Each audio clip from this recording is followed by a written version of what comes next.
போக மாட்டேன். ஓ அன்பை விட்டு என்றும் நான் செல்ல மாட்டேன்.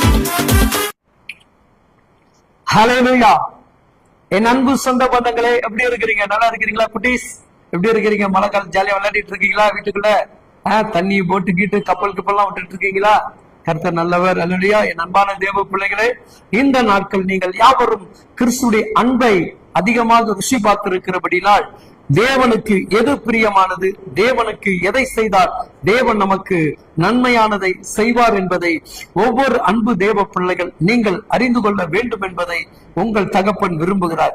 இதன் தினந்தோறும் உங்களுக்கான உங்களுடைய நேரங்களில் உங்களை நான் சந்திப்பதற்கு மிக்க மகிழ்ச்சி அடைகிறேன். தேவன் அனுதினமாக உங்களோடு கூட பேசும்படியாக என் தகப்பன் கொடுத்திருக்கிற இந்த மேலான கிருபைக்காக தயவுகளுக்காக சுவாமிக்கு கோடி நன்றிகளை செலுத்துகிறேன்.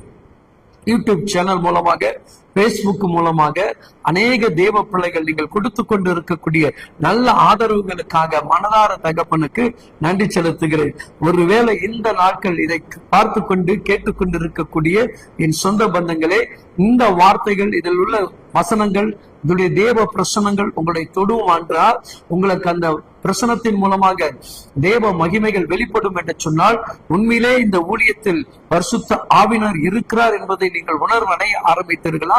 மற்றவர்களுக்கு ஷேர் பண்ணுங்க. அதன் மூலமாக அவர்களும் இந்த பலனை அடைவதற்கு, இந்த ஊழியத்திற்கு நீங்களும் ஒரு சிறிய ஊழியம் செய்யக்கூடியவர்களாக எங்களோடு கூட இணைந்து கொள்ள வேண்டும்படியாக இதன் மூலமாக உங்களை கேட்டுக்கொள்கிறேன். உங்களுடைய அன்பு சகோதரனாக எடுத்து நாம் வாசிப்போம் இன்றைக்கு உண்டான வார்த்தைகளை. நீதிமொழிகள் 21 அதிகாரத்தில் 3வது வசனம் சொல்லுகிறது, பலியிடுகிறதை பார்க்கிலும் நீதி நியாயம் செய்வதே கர்த்தருக்கு பிரியமானது. அல்லேலூயா. தேவன் எதிர்பார்ப்பது நீங்கள் எப்பொழுதும் உண்மை உள்ளவர்களாக இருக்க வேண்டும் என்று விரும்புகிறார். மற்றவர்களுக்கு தீங்கு செய்துவிட வேண்டும் என்று எதிர்பார்க்கிறார். இன்னைக்கு அநேக பேடத்தில் துதி பலிகளை செலுத்துகிறோம், காணிக்கையை செலுத்துகிறோம், தசம பாகங்களை கொடுக்கிறோம். எல்லாவற்றையும் செய்தாலும் நம்மிடத்தில் உண்மை இல்லை, நீதி கிடையாது. பிறருக்கான பேசுவதில் நம்முடைய வாய்கள் ஓய்ந்து போகவில்லை, இல்லையா? என்ன சகோதரி, உன் வாய் ஓய்ந்து போயிருக்கா? நான் எல்லாரும் ஜெபம் பண்றேன், எல்லாமே பண்றேன்னு சொல்லிட்டு இருக்கிற, ஆனா உன் வாய் என்ன பண்ணல? இன்னும் பலரை குறித்து புறம் கூறிக்கொண்டுதான் இருக்கிறோம். அப்ப அதை தான் கர்த்தர் இருக்கிறார். இன்னும் அவதூறு பேசிக்கொண்டுதான் இருக்கிறீங்க. இன்னும் சிலரை குறித்து நீங்க என்ன பண்றீங்க? தவறான வார்த்தைகளை பேசிக்கொண்டுதான் இருக்கிறீங்க. அப்படி பேசிட்டு நீங்க சொல்லக்கூடிய பலிகளையும் துதி சோத்திரங்களையும் உங்களுடைய காணிக்கைகளையும் எப்படி அருணாதர் இயேசு சுவாமி அங்கீகரிப்பார்? நிச்சயமாகவே அங்கீகரிக்க மாட்டார். அது கொடுத்தமா இருக்கும், அது தேவனால் அங்கீகரிக்கப்படாது. ஊழியர் மூலமாக அங்கீகரிக்கப்பட்டிருக்கலாம். நீங்க கொடுக்கிற பணம் அவருடைய குடும்பத்திற்கோ அவருடைய பிள்ளைகளுக்கோ அதை யூஸ் பண்ணிருக்கலாம். ஆனா அந்த பணம் நிச்சயமாக தேவனுடைய பணிக்காக, ஊழியத்திற்காக செயல்படாது என்பதை மட்டும் நீங்கள் மறந்து விடாதீர்கள். அவர் விரும்புகிற அந்த நியாயம், அந்த உண்மை, அந்த ஒழுக்கம், அந்த நீதி, பிறரை குறித்து பேசாதபடி கிறிஸ்துடைய அன்பை பேசுகிற உன் உதட்டுடைய பலியை தான் அவர் அதிகமாக விரும்புகிறார்.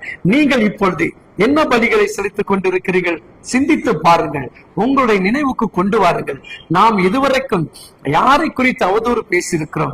யாருக்கு விரோதமாக எழுப்பி நின்றிருக்கிறோம்?